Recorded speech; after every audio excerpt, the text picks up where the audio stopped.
de ce matin, le sujet de ce matin, c'est « Quand, Seigneur, quand ?» On se demande souvent pourquoi Dieu n'agit pas quand nous voudrions qu'il agisse. Quand vas-tu faire ça? Quand vas-tu exaucer ma prière? Quand vas-tu me mener là où je voudrais être? Quand, Seigneur? Vous êtes certainement posé cette question. Quand? Quand vas-tu guérir cette personne?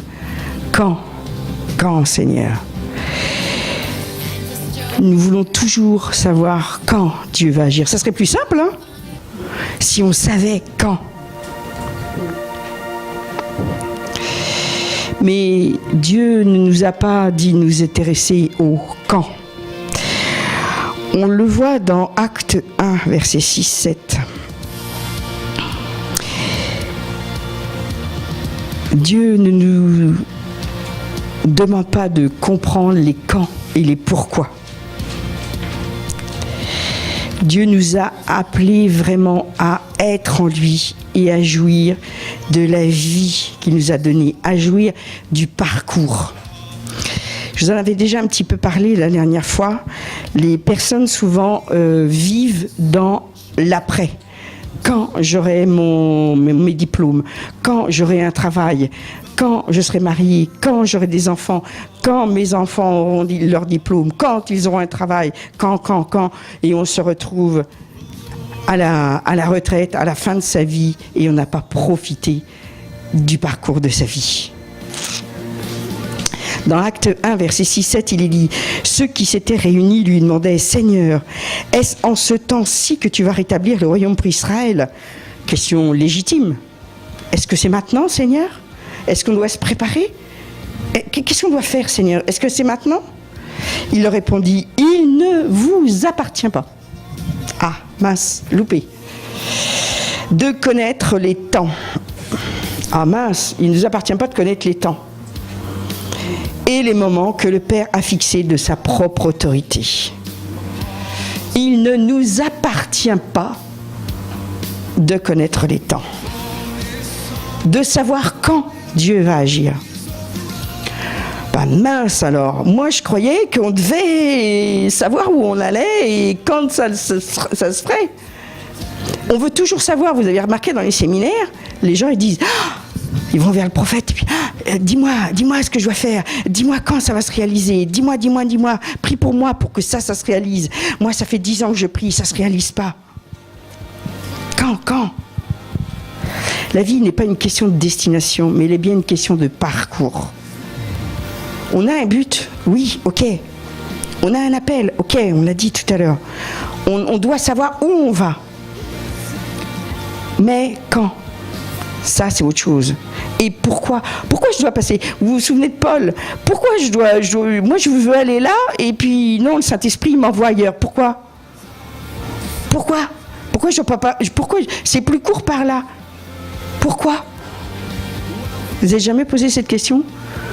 Bien sûr que si. Hein. Pourquoi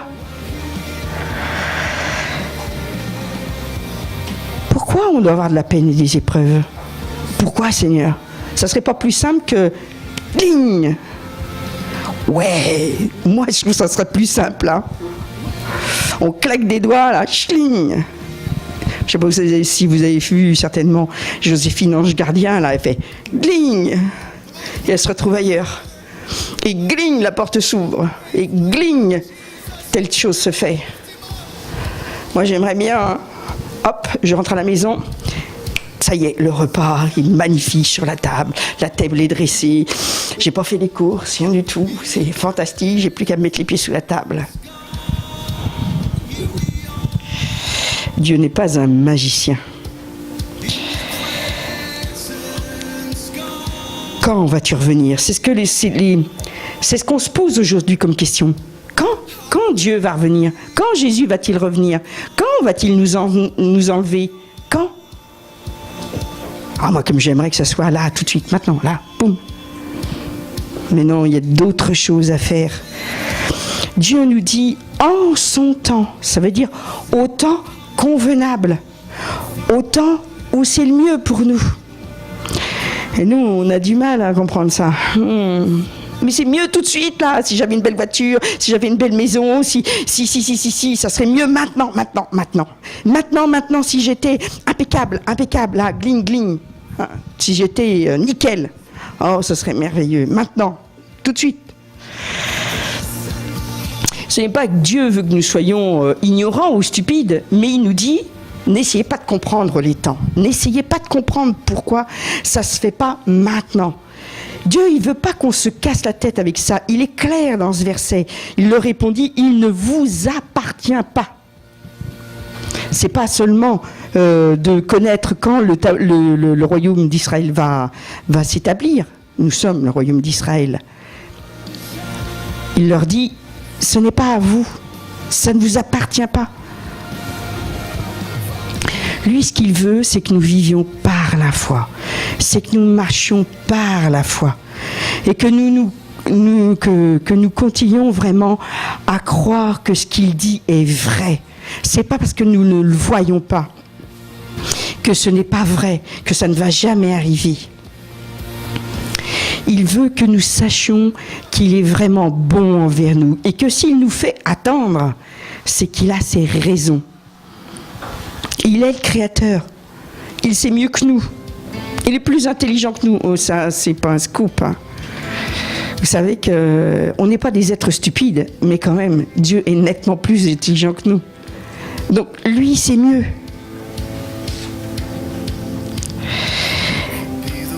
Parfois, ça peut arriver à midi, à minuit. Parfois, voilà, quelque chose arrive, on ne sait pas pourquoi.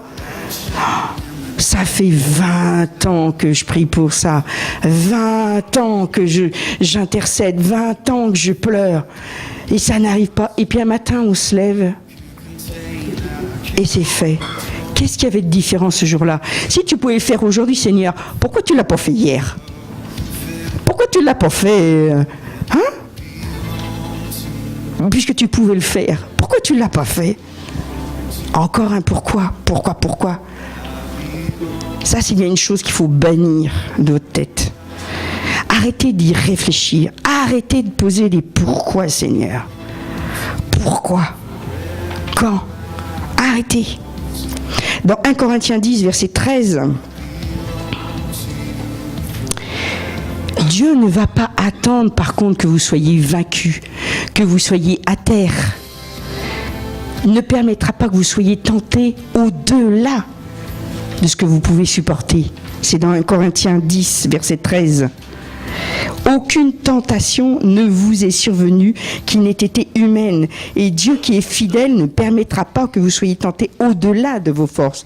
Mais avec la tentation, il préparera aussi le moyen d'en sortir afin que vous puissiez la supporter. Si vous avez des tentations dans votre vie, si vous avez des circonstances où vous ne comprenez rien, si vous avez des choses que vous voudriez bien qu'ils soient faites maintenant, tout de suite, immédiatement, d'un simple claquement de doigts, Dieu est là et il a mis la solution devant vous. Mais peut-être que vous êtes tellement « Quand Seigneur !» au lieu de voir et de parler justement à Dieu et de l'écouter. De l'écouter, comme disait Geneviève tout à l'heure. On a passé du temps à parler. Et lui, qu'est-ce qu'il nous a dit? La solution, elle est peut-être devant nous depuis déjà 20 ans. Et nous, on n'a rien vu. La plupart du temps, d'ailleurs, c'est nous qui retardons les plans de Dieu. C'est nous qui les retardons. Pourquoi attendre? Pourquoi? La pression que nous endurons quand Dieu ne répond pas comme nous on le voudrait au temps voulu, cette pression-là, c'est pour bâtir votre caractère. C'est vraiment pour bâtir votre caractère. Oui, mais il pourrait le faire. Moi, j'ai pas besoin de ça pour bâtir mon caractère. Dieu sait mieux que toi. Il est dit dans Jacques 1, verset 12. Moi, j'aime ce verset. Jacques 1, verset 12. Il est heureux il est heureux. Moi, je veux être heureuse. L'homme qui résiste dans les difficultés. Ça me plaît, moi. Ça me plaît nettement, moi. Je résiste dans les difficultés, ça me rend heureuse. Franchement, il faut que je change. Hein. Parce que résister dans les difficultés, ça vous rend heureux, vous ? Résister dans les difficultés, ça veut dire que vous êtes dans les difficultés, que vous devez résister encore et croire que Dieu va agir. Franchement, moi, ça ne me rend pas heureuse. Hein. Dieu dit, il est heureux. Donc, c'est moi qui dois changer, si Dieu dit. En effet, quand il aura montré sa valeur, il recevra la vie. C'est la récompense que Dieu a promise à ceux qui lui donnent leur amour. Ah, ok. On montre notre amour à chaque fois que nous résistons dans la difficulté. À chaque fois que nous arrêtons de dire « Quand, Seigneur ? Pourquoi, Seigneur ? Comment, Seigneur ?» Vous savez qu'il faut 9 mois pour faire un bébé dans le ventre d'une maman. Au fur et à mesure que la maman sent son enfant grandir dans son ventre, il y a quelque chose qui se passe. Il y a un amour qui grandit. Il y a une préparation qui se fait. Vous vous rendiez compte si tout d'un coup, hop, là, ça y est, je suis enceinte, et hop, un mois après, clac, le bébé est là. J'ai pas le temps de préparer, là, j'en vais pas prête. J'ai pas préparé les alentours, j'ai pas préparé. Il y a une préparation. Dieu nous enfante avec son appel, avec les œuvres qu'il a préparées d'avance pour nous. Mais nous, souvent, moi j'ai vu des fois des personnes qui ont eu des appels comme ça. Ils n'ont pas voulu accoucher de leur appel. Et pourtant, Dieu les avait vraiment enfantés. Mais ils n'ont pas voulu accoucher. Et qu'est-ce qui se passe ? Le bébé, il est mort. C'est dommage, hein ? Il y a un temps pour tout. Ça, c'est dans l'Ecclésiaste. Il y a un temps pour tout. Si vous lisiez Ecclésiaste, ça ne parle que de ça. Il y a un temps pour aimer. Il y a un temps pour haïr. Il y a un temps pour naître. Il y a un temps pour mourir. Il y a un temps pour travailler. Il y a un temps pour se reposer. Il y a un temps pour tout. Nous, on doit suivre la ligne du temps, si je peux me dire ça, la ligne du temps de Dieu. Si nous n'arrivons pas à bien apprécier l'attente, en fin de compte, eh bien, on n'appréciera pas l'exaucement de la prière. Vous avez vu un enfant quand il attend Noël ? Ah, c'est quand ? C'est demain Noël ? Non, c'est pas demain. C'est après-demain. Où on fait les petits calendriers de l'Avent, là, ce qu'on appelle calendrier, pour les faire patienter. Vous sentez là le désir, l'excitation monter. Et quand l'enfant il découvre ses cadeaux, c'est... Alors quand ça ne répond pas à ses désirs, alors là c'est la déception. Dieu prépare des cadeaux pour nous. Dieu nous prépare à recevoir ces cadeaux. Dieu vraiment nous... Et des fois, si on vous donnait tout maintenant, allez hop, qu'est-ce que vous désirez le plus ? Allez, vous avez certainement des choses en tête. Là, maintenant, je veux... tout de suite. Vous n'appréciez pas l'attente. Si vous n'arrivez pas à apprécier l'attente, vous n'apprécierez pas le cadeau de Dieu. Et d'ailleurs, ça se voit chez les personnes qui peuvent avoir tout. Elles n'apprécient pas les petites choses de la vie. Il faut du temps pour faire un diamant. Il faut à la base du charbon, mais il faut de la pression aussi. Et vous aurez, parce que si vous attendez un charbon, si vous le regardez tout le temps, le charbon, il ne va pas changer. Il faut de la pression pour devenir un diamant. Est-ce que vous voulez devenir un diamant ?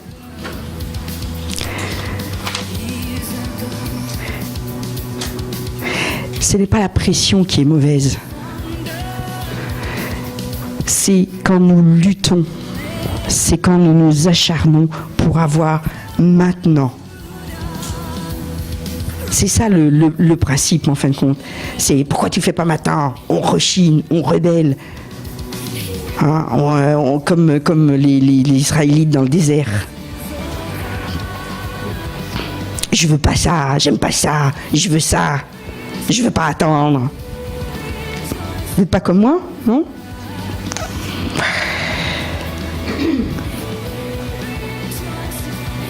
C'est ce qui vraiment nous rend malheureux. Nous devons pouvoir dire, je me fie à toi, Seigneur. Je me confie en toi, Seigneur. C'est toi qui décides de toutes choses.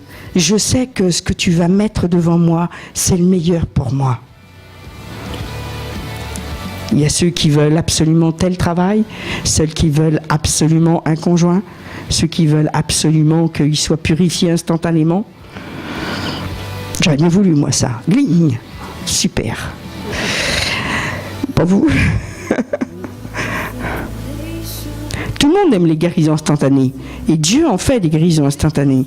Mais pourquoi il fait telle guérison instantanément pour un et pas pour l'autre? Pourquoi il nous soulage de certains travers que l'on a quand on donne notre vie à Jésus et puis pas d'autres? Pourquoi? Tout simplement parce que nous avons besoin de travailler notre caractère. Dans Romains 15, verset 13, il dit que le Dieu de l'espérance vous remplisse de toute joie et de toute paix dans la foi, pour que vous abondiez en espérance par la puissance de l'Esprit Saint. Nous avons besoin d'être remplis de l'espérance. La foi, c'est dans Hébreux 11.1, c'est l'espérance des choses qu'on ne voit pas. Mais c'est aussi, il est dit, c'est la réalité des choses qu'on ne voit pas. On ne les voit pas, ces choses. C'est la façon de posséder les choses qu'on ne voit pas. C'est ça, la foi.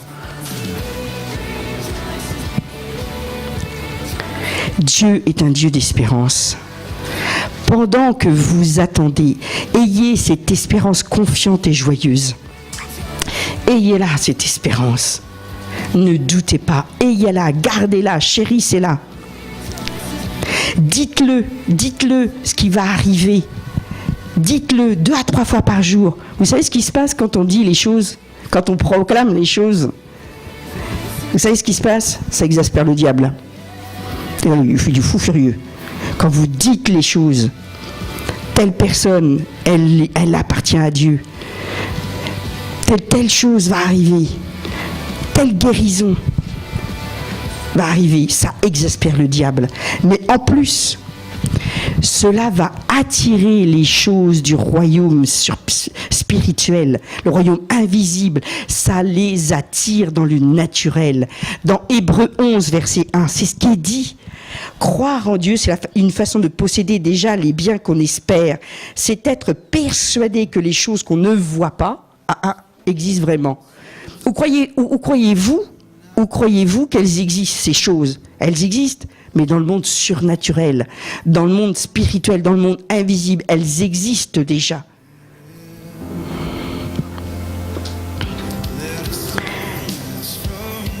Dans Acte 1, allez, on va aller voir Acte 1. On va voir le verset 4 et le verset 13. Acte 1, vous savez que au début des actes, Jésus avait promis qu'il fallait que les disciples attendent que la puissance d'en haut se déverse pour qu'ils puissent vraiment commencer leur ministère. Qu'est-ce qu'ils ont fait, les disciples? Ils se sont dit, bon, ils auraient pu demander à Jésus, tu nous donnes rendez-vous quel jour, à quelle heure? Nous, on est bien avec nos agendas. Jésus, tu nous dis quand? Parce qu'au cas où on ne serait pas là, on louperait le coche. Non, c'est pas ce qu'ils ont fait, les disciples. Ils se sont dit, Jésus, il a dit, on va attendre. Comme il se trouvait avec eux, il leur recommanda de ne pas s'éloigner de Jérusalem. Donc, éloignez-vous pas. Pas de Nantes, ça c'est rien à voir. Mais du royaume de Dieu. Mais d'attendre ce que le Père avait promis. Ce que je vous ai annoncé, leur dit-il. Pourquoi faut-il attendre Jésus? T'es monté au Père, pourquoi tu ne nous l'as pas donné, clac, tout de suite? Pourquoi, Seigneur? Ils ont dû attendre. Combien de temps ils ont attendu? Et puis ils n'étaient pas aux 2 ou 3, hein. Ils étaient 40, hein. Ils ont attendu pendant 120 jours. Mince alors, ça fait un paquet ça. C'est pas 3 minutes, c'est pas le rendez-vous à 11h. Hein. Ils ont attendu un baguette de temps. Ils étaient là, toujours, ensemble. Quand ils furent arrivés, ils montèrent dans la chambre haute, où ils se tenaient d'ordinaire. Dans une autre version, il est dit que c'est là qu'ils ont l'habitude de se réunir. Et infiniment à cette position, c'est dans la Bible amplifiée. Ils étaient toujours là. Ils venaient toujours là. J'ai pas dit qu'ils ont vécu pendant 120 jours là, non. Mais ils venaient toujours là. Toujours. Et c'était pas une fois le dimanche, pendant 2 heures. Ils étaient toujours là. C'était Pierre, Jean, Jacques, André, enfin tous les disciples. Hein. Ils venaient, ils ont voulu recevoir la puissance de Dieu. Nous, aujourd'hui, oui, nous sommes baptisés du Saint-Esprit. Vous le savez? Oui, vous êtes baptisés du Saint-Esprit. La puissance est sur vous, n'est-ce pas? La puissance déferle de vous, hein? Là, les oui sont moins... Les malades sont guéris, hein? Les aveugles voient, les sourds entendent. Nous avons besoin d'aller encore et encore recevoir. La puissance de Dieu, oui, nous l'avons. Mais nous avons besoin de l'exalter. Nous avons besoin de faire tout ce qu'il faut pour que la puissance puisse vraiment couler à travers nous. Ils sont montés et ils voulaient attendre le temps qu'il fallait. Ne lâchez pas prise. Ne capitulez pas. N'arrêtez pas de croire que ce que Dieu dit. N'arrêtez pas de vous taire. Ça exaspère Satan. Et qu'est-ce qui s'est passé dans Acte 2 ? Acte 2. Tout à coup, versets 1 et 2. Lorsque arriva le jour de la Pentecôte, ils étaient tous ensemble à un même lieu, ils étaient bien là, encore. Tout à coup, il vint du ciel un bruit comme celui d'un violent coup de vent, qui remplit toute la maison où ils étaient assis. Si tout d'un coup vous attendez une guérison, vous attendez un miracle, vous attendez de voir quelque chose, et que vous dites, bon, ça suffit, j'ai assez attendu, vous risqueriez de manquer le miracle, de manquer la guérison, de manquer ce que Dieu a pour vous, de manquer votre appel. Parce que tout à coup, ça descendra. Tout d'un coup, on ne sait pas pourquoi. Parce que c'est le temps. C'est le temps de Dieu. Voilà comment Dieu agit. Peut-être que ça fait 20 ans, peut-être que vous attendez depuis très longtemps. Pourquoi c'est venu un jeudi et pas un mercredi ? Pourquoi c'est venu à midi et pas à minuit ? Moïse a attendu 40 ans dans le désert. Pourquoi il a attendu 40 ans dans le désert ? Pourquoi il a fallu 40 ans ? Pourquoi pas 20 ? Joseph, il a été 14 ans en prison. 14 ans. Est-ce qu'on doit être 14 ans en prison, nous aussi ? Oui, nous avons des prisons mentales, des fois. Et c'est le... Comment ? Et pendant qu'il était en prison, son caractère s'est forgé. L'histoire de Joseph est vraiment merveilleuse pour ça. Parce que Joseph avait reçu quelque chose au tout début, mais il n'a pas dévié. Il n'a pas maugré contre Dieu. Il n'a pas dit « Ah, Seigneur, pourquoi tu me laisses en prison ?» Il ne l'a jamais dit. Il ne l'a jamais dit. Si vous êtes dans des circonstances où vous avez l'impression d'être en prison, des circonstances qui vous coincent, des circonstances qui vous empêchent d'avancer, ne dites pas « Pourquoi Dieu, tu fais pas ci, tu fais pas ça ?» Dieu est en train de vous forger. Dieu est en train de vous former, en train de vraiment de préparer le tout à coup, où il va vraiment montrer toute sa puissance. Mais est-ce que je dois attendre? Est-ce que je dois rien faire? Non. Joseph n'a pas rien fait. Il a continué encore et encore. Et les obstacles ont continué à se dresser, malgré qu'il était intègre. Quand la femme de Potiphar est venue pour le prendre, lui, il est resté intègre et droit. Et il a été puni pour ce qu'il n'avait pas fait. Il a été accusé injustement. Abraham, il a attendu 20 ans l'exaucement de sa prière. Il avait la plus grande des promesses d'être le père de tous les croyants. Et pourtant, il a attendu 20 ans. Alors, quelquefois, on essaye, comme Abraham, de réaliser les promesses de Dieu. Abraham, il a pris la servante, il a eu Ismaël. Et quelquefois, nous, on essaye de faire à la place de Dieu. On essaye d'accomplir ce que Dieu nous a promis. Mais quand il y a eu un Ismaël, quand il y a un enfant qui vient, on doit lui changer les couches. On doit s'en occuper. Et l'Ismaël, il reste. On ne peut pas s'en défaire. Et bien souvent, nous essayons d'accomplir ce que Dieu ne t'a pas dit de faire. N'essaye pas d'accomplir la promesse de Dieu. Fais ce que tu dois faire, comme Joseph, mais ne fais pas comme Abraham. Parce que certainement, en ayant Ismaël, il a retardé la venue d'Isaac. Dieu enfante en vous des enfants de la promesse. Faites ce que Dieu vous demande de faire.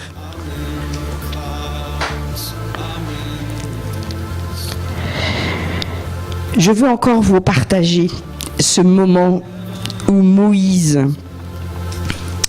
a vu la gloire de Dieu. On va aller voir dans Exode 33, versets 18-23.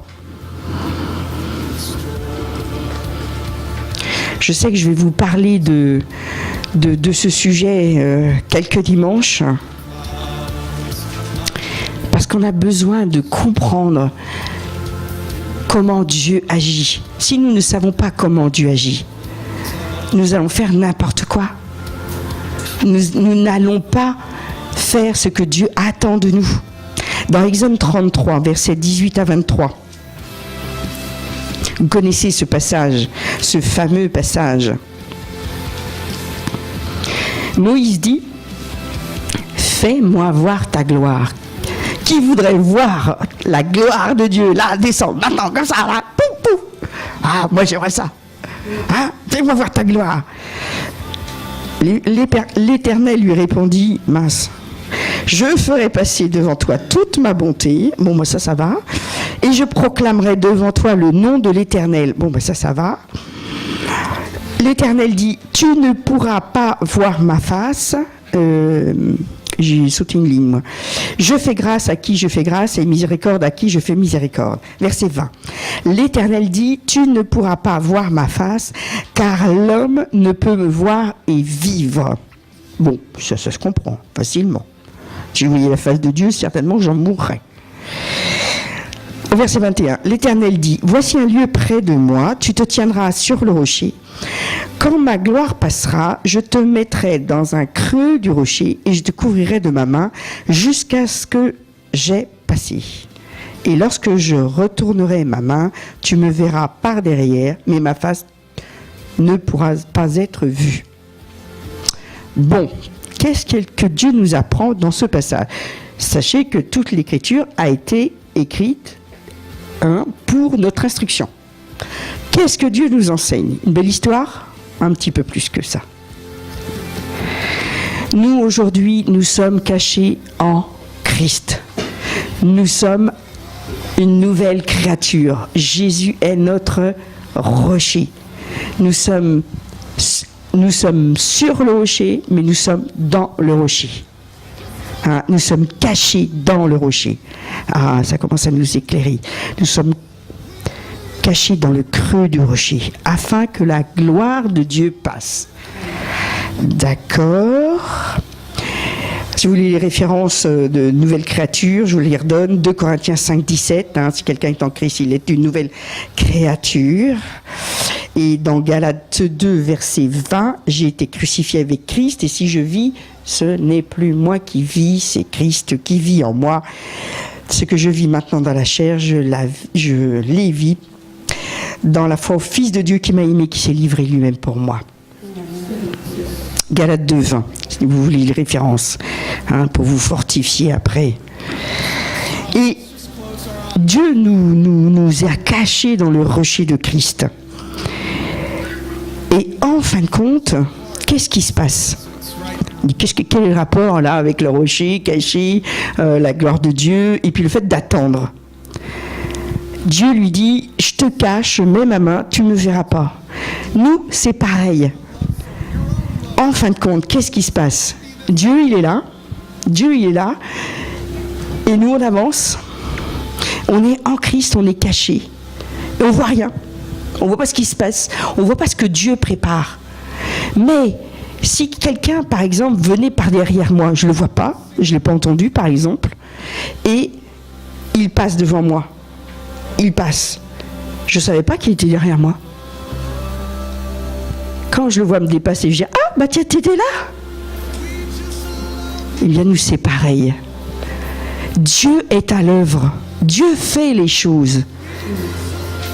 Et tu verras quand Dieu passera. Parce que toi, tu es dans l'attente, tu es caché. Et si tu restes en Christ, si tu es caché en Christ, si tu t'occupes du royaume de Dieu, Dieu est en train de faire les choses. Et il te dépassera. Et là, tu verras sa gloire passer. Amen. Tu verras sa gloire passer. Tu verras le dos de Dieu. Tu verras resplendir. Il y a peut-être 20 ans que tu attends un miracle, que tu attends quelque chose. Dieu est à l'œuvre. Ne crois pas que Dieu est en train de te regarder et dire tu attends, hein? Ah, tu sais pas, hein? Tu attends, est-ce que tu vas tenir? Non, Dieu n'est pas comme ça. Dieu est bon. Si on savait à quel point Dieu est bon envers nous et qu'il fait la meilleure chose pour nous, eh bien, on se confierait en lui, on ne s'inquiéterait pas. On dirait, je sais que tu es en train d'œuvrer. Je sais que tu es en train d'œuvrer dans tel corps d'une personne malade qui est chère à mon cœur. Je sais que tu es en train d'œuvrer. Si on savait à quel point Dieu nous aime, à quel point, c'est ce que j'ai mis à la fin, à quel point Dieu désire vraiment que tu vives pleinement ta vie en lui et que tu vois sa gloire. On ne serait pas en train de dire quand, Seigneur, comment, Seigneur, tu vas agir, pourquoi tu n'agis pas. On serait confiant. Il est dit dans le psaume, on va terminer là-dessus, dans le psaume 37, verset 4, fais du Seigneur tes délices, et il te donnera ce que ton cœur demande. Dans la parole de vie, il est écrit, trouve ta joie dans le Seigneur, et il te donnera ce que ton cœur désire. Recherchons d'abord le royaume de Dieu et sa justice, et toutes choses seront données en plus. Ne vous inquiétez pas du lendemain, ne vous inquiétez pas du quand et du pourquoi, ne vous inquiétez pas de ça. Faites ce que le Seigneur vous demande chaque jour, en tout temps. Amen. C'est en silence que j'entends la beauté de ta voix. C'est à genoux que je comprends tout le sens de la croix. Mon Dieu reste vivant, son regard est sur moi. Je ne crains rien.